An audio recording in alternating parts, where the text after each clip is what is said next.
You made it. So good to see you. Welcome back to 21 Days of Prayer, a 21-day devotion where we pause to reconnect with God and to reconnect with ourselves. Today is day 8. Um, it's so good to see you. I miss you guys. And I hope that you've been taking time to pour into yourself before you pour into anybody else. I really hope that for all of us. Um, So, with that being said, let's hop right into breath and jump into tonight's theme and intention. We back like we never left. So, if you have not already found a comfortable seated position, go ahead and do that right now. If you're sitting, standing, laying, make sure that you are intentionally relaxing your body, lengthening your spine, and allowing your shoulders to fall away from your ears, your jaw to unclench. You guys are probably already professionals 8 days in. But this is our practice. This is our time to clear the queue, breathe together so that we can allow anything that is not going to serve us into the space that we are going to enter into. Anything that needs to go, we let it go. We put it down. We pause so we can just give this time to God and really, really drill in on hearing what it is that we need to hear, receiving what we need to receive. So, with that being said, if you're ready, let's go. So, go ahead and lower your gaze, close your eyes, and we are going to take 3 breaths all the way up, fill our lungs, and then we're going to release it really, really slow and intentionally. So, go ahead, lower your gaze, close your eyes, and breathe with me. Okay, deep breath in.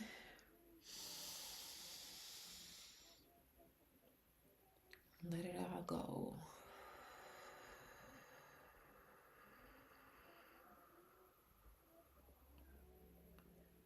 Anything you've been carrying, go ahead and release it.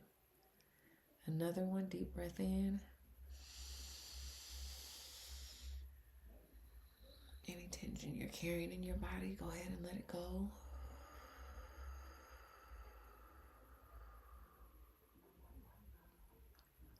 One more, deep breath in. And let it go.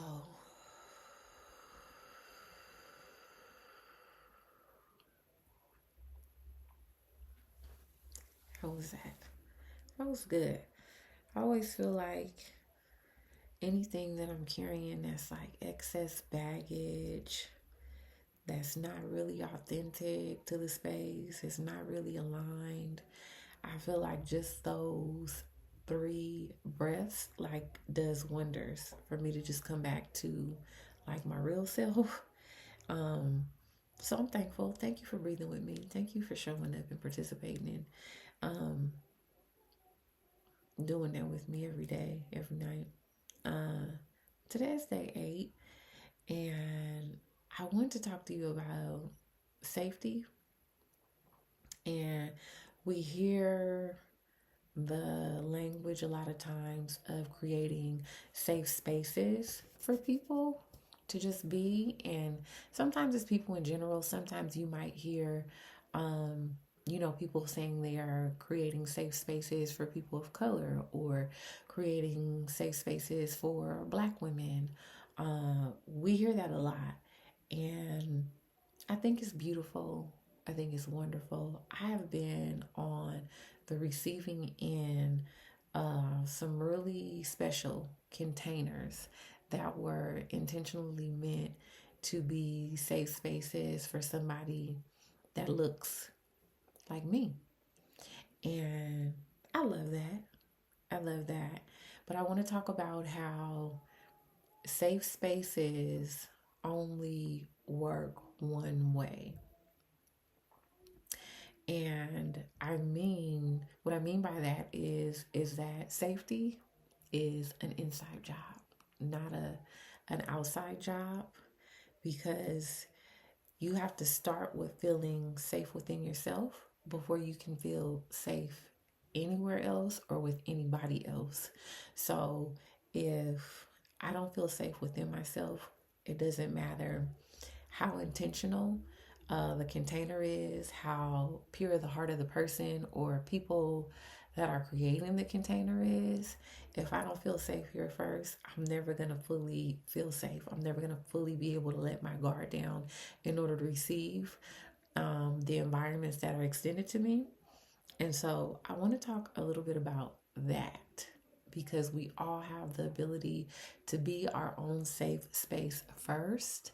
But when you have to be aware, you have to know how, you have to know that that's a thing. And safety occurs first and foremost in your own body.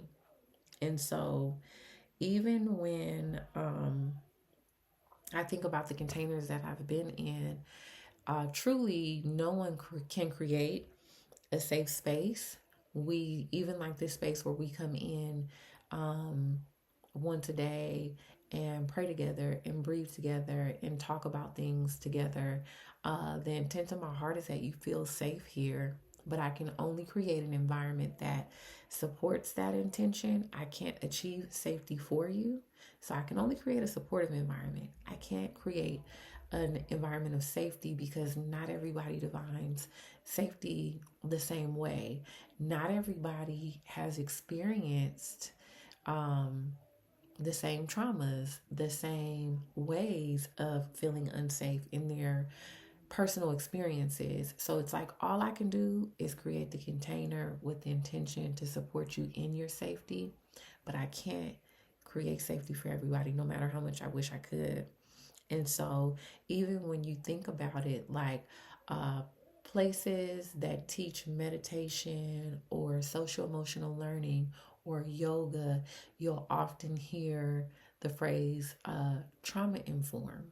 And the trauma informed comes in because we don't know what somebody's experienced in their life that might trigger them. So while this breathing exercise may be meant to make you feel safe and at ease, there may be something in your past that you suffered that particular breathing pattern that I'm leading you into might cause you to feel unsafe, the opposite.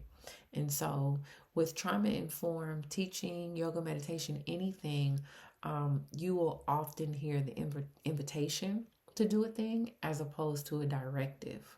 So, you might hear somebody say, if this feels good to you, if this is within your practice, and you're given the choice, you're empowered to choose what makes you feel good on the inside. That's because we have the understanding that not everybody's safety is created equal. And so I just kind of want to talk about that a little bit. So, safety is something that has to dwell in your body first and foremost. You can't outsource it to a person, place, or thing, no matter how much we might say somebody is our safe space. Somebody can only be our safe space second. They cannot be the first. And so, even places, they can feel really good, but they only feel as good as you feel in your own skin. So, I want to talk about one, how do we know when we feel safe? And then two, how do we create safety within our bodies? So first is the breath, right? The breath is always the first responder. It's the first thing on the scene when you're experiencing life, emotions, traumas, wins, losses, everything in between. So when you think about when you're scared, you might gasp real quick. Or when you are experiencing a trauma, you tighten, you constrict, you might even hold your breath, right? And then when you think about when you feel at ease and when you feel comfortable, when you feel relieved, you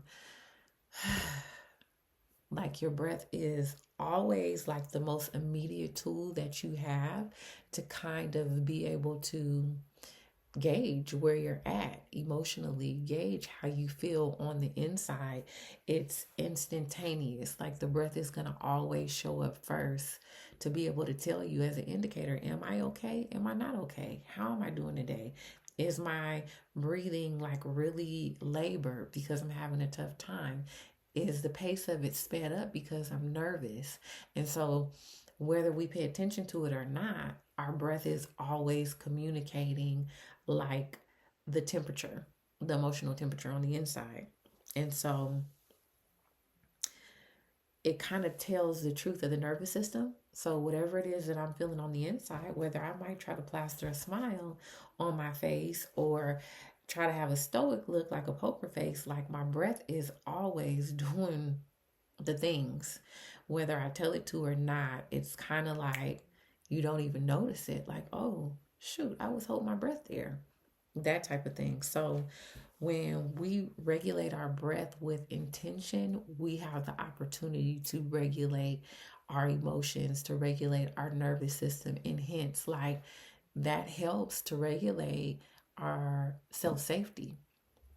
And so, by focusing in on the breath, we can release the excess noise, um, those narratives that are playing on loop constantly. Like every time we come into this space and we breathe, it helps to strip away the extra, the parts that we carry all day, whether we don't realize it, and we sit with our breath with intention so that we can kind of reconnect to what's important, to the truest parts of ourselves, to our essence, and everything else has the ability and the permission to fall away. And so when I think about safety as far as being self sourced, it really comes down to like, is there a rapport between all of my parts? Is there trust that's been established between all of my parts? I mean, my body. So, your mental body, your physical body, your emotional body, your spiritual bodies. At any given time, like my mental body, um, can be answering for me. Like I could be saying that I'm fine, but my body is like not so much, and my emotions is like just don't let it show in your face. But when we sit with our breath and we allow all those things to fall away and we kind of tune in to what it is that we're feeling exactly, and we can get our mind, our body, our emotions, our energy to kind of come together and be on the same page. Not only does that reestablish like the intimacy between all of our parts, it also helps to reestablish trust, because now I'm not feeling like, well, I don't know why my body is responding like that. I don't know why my emotions are all over the place. I can't think because I'm just in such a rush. The breath helps to eliminate all the outside noise and bring all those parts into unison as long as we are intentional about sitting with ourselves. And so I think the breath is such an underrated, so important, such an important tool that we don't even realize it. That's why we start with breath every time we enter into this place. And so I just want to pray that we would begin to slow down even when we're not praying, and just really utilize the gift of breath. And that's just one of the many lessons. That's just one of the many ways that that breath can aid you in having just a more rich experience. And so I want to pray that we are all able to take advantage of what God, the gift that God has given us with breath. So I hope that all made sense. That was kind of a lot, but it's really important. So let's close our eyes and let's take it to God in prayer. Dear God, I want to thank you first and foremost for just gracing us with the ability to meet back here together with one intention and on one accord to really use our energy, our combined energy and our combined focus to gather here in your name, our divine and supreme creator, the one who has numbered the hairs on our heads, and take things that we need to be supported in to you in prayer. I pray right now, everybody under the sound of my voice, that something was unlocked for them. I pray that everybody begin to be curious about self-sourcing their safety is a win. I pray that we would all begin to feel more deeply rooted in security and in safety. I believe that you have given us everything that we need. We're equipped to be able to establish this kind of safety. I pray against codependency, things that we have leaned into and leaned on for far too long because we have felt like we had this inability to be safe within our own bodies, to be safe with ourselves. I declare that every person under the sound of my voice, that truth would come in like a lightning bolt, that it would just cause everything that is not truth and that is not light to be shocked and be really eradicated from what they know to be as truth. I pray that the truth would come in like a double-edged sword, that it would cut away everything that does not align itself with their highest good.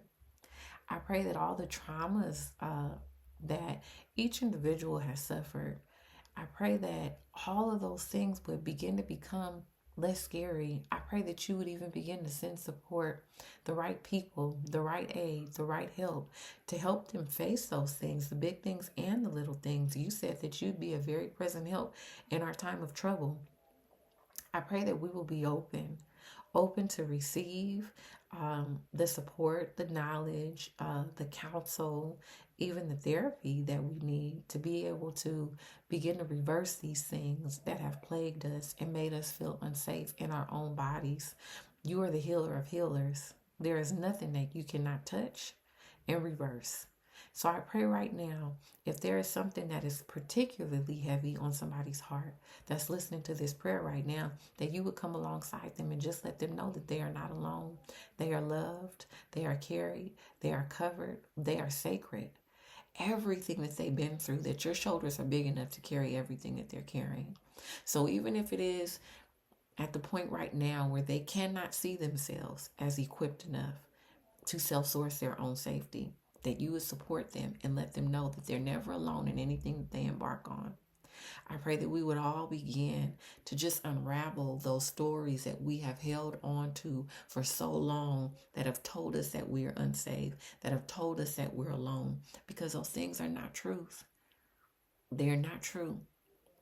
And I pray that you would begin to open up ways. You know how to meet us exactly where we're at. Everybody at different legs of the race, at different spaces in this journey. I pray that you would support each and every one of us according to our individual needs. I call in the people. I call in the resource. I call in the access to whatever each individual needs for their healing. I thank you that they are whole, not because of how they present today, but they are whole because you've called them whole. I thank you that they are full because you've called them full. And you can cause a thing that is not to be something completely different. All it is that you need to do is speak a word. So I pray right now, just for the faith of a mustard seed, that somebody would open their hearts just enough for the right things to be planted. I pray that they would even be open enough to continue to dig at these things. If something is not understood, I pray that you would send the wisdom, you would send the right word, you would send the right person, the right conversation to be had to further what it is that we started here tonight. I pray that everybody will come to know safety within themselves, and that they will be able to carry that safety into every room and every place that they travel to, that they will begin to walk a little bit differently, that they would even begin to share some of that safety that they carry on the inside with the next person, so that this seed continues to be planted and replanted again. I pray that you would continue to use all of us in our individual gifts and our own individual light. May we all continue to be the gift that never stops giving. I thank you and I praise you for using me right here in this moment with what I have in my hand. Never ever looking at it like it's not enough, but it's just enough and it's right on time every time. I pray that you would continue to use me, continue to keep us all until we meet here again.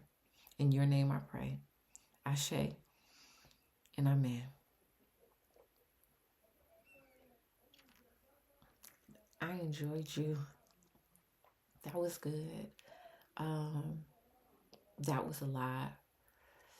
But it's my hope that we continue to just really be forever students, never ever being satisfied with what we know about ourselves, what we know about our bandwidth, what we're capable of, that we would never be just satisfied with what we know about God. May we continue to evolve, each one of us lending our hand and our gifts to one another and putting those things together for the greater good, for the collective good. May we continue to band together and help each other rise. That's what I appreciate most about this space. So again, thank you for joining me. Thank you for everybody that's been waiting on this video and letting me know that they're waiting on this video. I appreciate you guys. I appreciate the energy that you extend to me. And until we meet again, I'll see y'all tomorrow. I love you. Bye.